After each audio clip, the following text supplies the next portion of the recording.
我10年前我打你㗎啦。Hello Bosco，係 hello。2025年，你覺得你最大嘅感悟係啲咩咧？珍惜啦，譬如好多好友好、好錫我嘅前輩離開咗我哋啦。之前大埔又發生咗一個災難啦，珍惜我覺得幾緊要咯。即係你自己即係一路行落嚟啦。即係其實我細細個都有唔同電視劇啦。我想問有啲咩你會想同10年前嘅 Bosco 講？唔好咁戇居咯，即係有陣時講一啲嘢自己講無心，人哋聽到喂你頭先咁講嘢嘅，會唔會有 hard feeling？我話唔係啩，我講笑嘅啫喎，咁樣太過年少輕狂吧。我諗依家你覺得自己最大嘅唔同係啲乜嘢？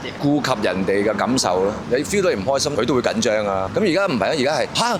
喂，唔係啩？咁點啊？搞掂佢先啦，即係會用咁嘅態度咯。你覺得呢個世界有啲咩係最唔可以缺少嘅咧？即係如果喺我人生當中啊，我最唔可以缺少就係咁多年教過我嘢嘅所有前輩咯。諗翻起係好感動，所以我而家譬如去拍戲啦，見到一啲新人，佢可能真係對住你會緊張。我話你定啲嚟，唔好咁緊張先，我哋慢慢嚟啊，放輕鬆啊，做好呢件事先咁樣。有冇啲咩説話可能係想同依家嘅新一代去講嘅？唔好怕醜，放膽去問下，唔好覺得自己係小朋友啊，我係新人，試下同佢溝通下。其實你學到嘅嘢會好多。今日 Bosco 變咗我哋嘅一個前輩。因為頭先你講咗句話，你從細睇我啲戲大啊嘛。我10年前我打你㗎啦。